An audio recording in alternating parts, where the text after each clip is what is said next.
أعوذ بالله من الشيطان الرجيم بسم الله الرحمن الرحيم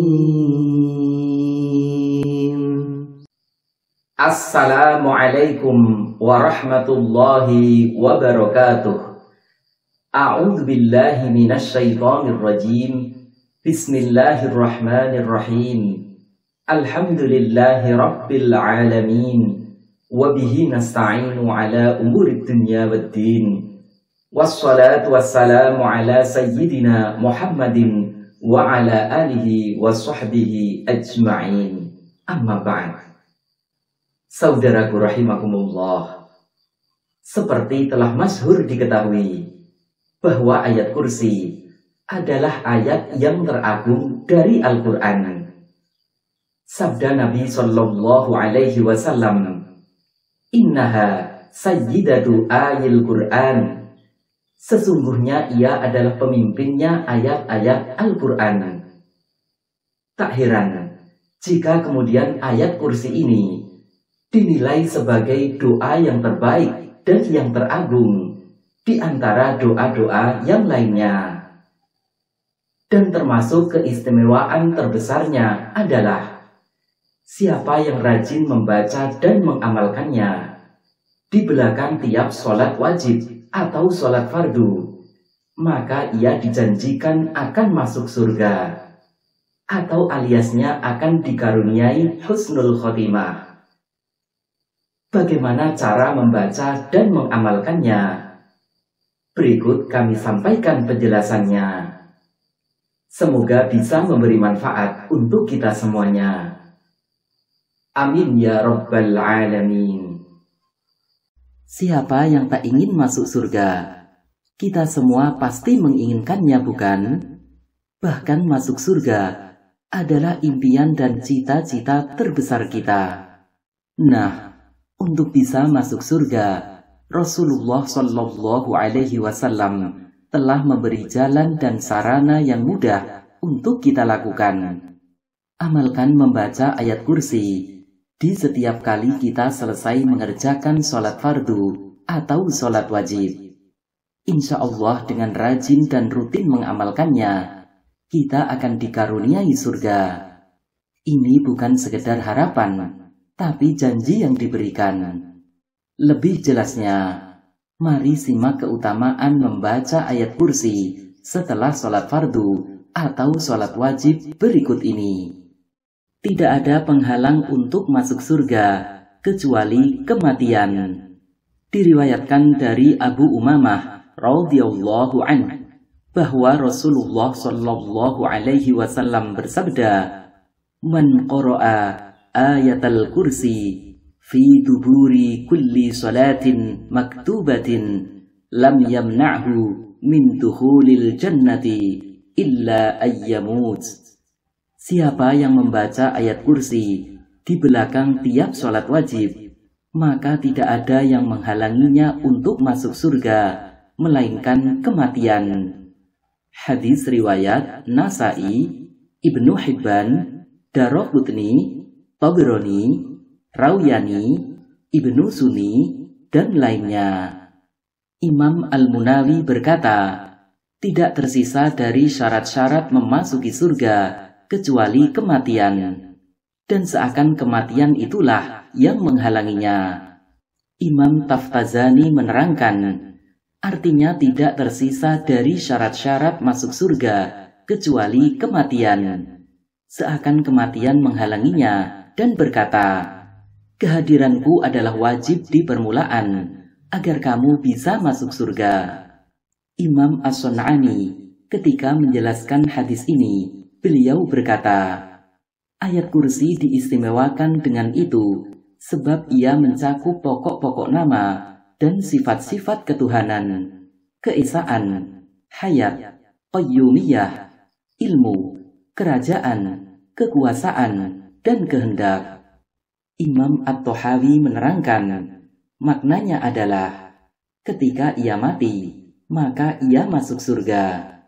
Maksudnya, ruhnya akan menetap di sana. atau yang dikehendaki dengan masuk adalah bersenang-senang, yakni bahwa dengan kematiannya itu, ia telah sampai pada kesenangan surga, karena kubur ada kalanya menjadi taman dari taman-taman surga, atau jurang dari jurang-jurang neraka. Dikaruniai husnul khotimah, janji masuk surga ini secara otomatis memberi kabar gembira kepada pengamalnya kalau kelak ia akan dikaruniai husnul khotimah atau kematian yang baik saat meninggalnya. Dan bahkan ia akan dikaruniai kematian yang istimewa sebagaimana disebutkan dalam hadis Nabi sallallahu alaihi wasallam, wa kana rabbul ladzi yatawalla qabda ruhihi, dan Tuhan yang akan menguasai pencabutan ruhnya. Hadis riwayat Abu Naim. Imam Qastolani dalam Syarah Bukhari menyebutkan riwayat bahwa siapa yang merutinkan membaca ayat kursi mengiringi tiap sholat, maka tidak akan menguasai pencabutan ruhnya kecuali Allah Subhanahu wa Ta'ala. Imam Al-Buni dalam Syamsul Ma'arif menyebutkan riwayat dari Salman Al-Farisi radhiyallahu anhu dari Nabi sallallahu alaihi wasallam bahwa beliau bersabda, siapa yang membaca ayat kursi, maka Allah akan meringankan sakaratul maut. Selalu ada dalam lindungan Allah. Diriwayatkan dari Husain bin Ali radhiyallahu anhu bahwa Rasulullah sallallahu alaihi wasallam bersabda, "Man qara'a ayatal kursi fi duburis salatil maktubati kana fi dhimmatillahi ila salatil ukhra." Siapa yang membaca ayat kursi di belakang salat wajib, maka ia ada dalam perlindungan Allah hingga salat berikutnya. Hadis riwayat Tabrani dengan sanad yang bagus. Yang dimaksud perlindungan Allah di sini adalah penjagaan dari setiap kejelekan dan keburukan. Diterangkan dalam hadis lainnya, Rasulullah Shallallahu Alaihi Wasallam bersabda, siapa yang membaca ayat kursi di malam hari, maka selalu ada penjaga dari Allah untuknya, dan setan tidak akan mendekatinya hingga pagi hari. Hadis riwayat Bukhari. Ubay bin Abdillah radhiyallahu anhu berkata, setiap sesuatu punya puncak, dan puncaknya Al-Quran adalah ayat kursi. Siapa yang membaca ayat kursi 1 kali, maka Allah menjauhkan darinya 1000 hal yang dibenci dari perkara-perkara dunia, dan 1000 hal yang dibenci dari perkara-perkara akhirat. Yang paling ringannya hal duniawi yang dibenci adalah kefakiran. Sedangkan yang paling ringannya hal akhirat yang dibenci adalah siksa kubur. Sungguh aku meminta pertolongan dengannya untuk kenaikan derajat. Di antara rahasia mengapa khasiat ayat kursi begitu dahsyat adalah karena dalam ayat ini terdapat 5 nama Sang Khalik yang agung, yakni Allah, Al-Hayyu, Al-Qayyum, Al-Ali, dan Al-Azim. Alhasil, ayat kursi adalah perantara yang akan mengantarkan kita menuju surganya. Selama kita masih hidup dan membaca ayat kursi setelah sholat, maka kita akan selalu mendapat penjagaan dan kemuliaan untuk masuk surga. Cara mengamalkan ayat kursi setelah sholat wajib. Cukup baca ayat kursi ini 1 kali di setiap kali kita selesai mengerjakan sholat fardu atau sholat wajib.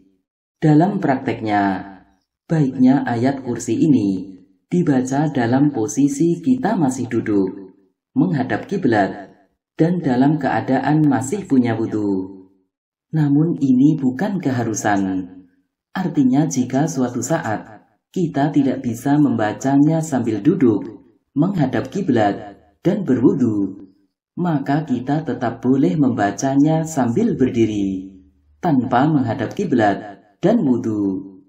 Jadi inti perintahnya adalah kita disuruh membacanya setelah sholat wajib. Itu saja. Catatan, dalam melakukan amalan apapun, yang terpenting adalah istiqomahnya, bukan banyaknya. Sedikit tapi istiqomah lebih baik daripada banyak tapi jarang-jarang. Jadi sekali lagi, cukup kita baca 1 kali saja, agar terasa ringan dan mudah diamalkan.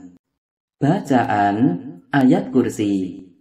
Allahu la ilaha illa huwal hayyul qayyum, la ta'khudhuhu sinatun wa la nawm, lahu ma fis samawati wa ma fil ard, man dhal ladzi yashfa'u 'indahu illa bi'idhnihi, ya'lamu ma bayna aydihim wa ma khalfahum, wa la yuhiduna bi syai'in min 'ilmihi illa bima syaa', wasi'a kursiyyuhu as-samawati wal arda, ولا يؤوده حفظهما وهو العلي العظيم.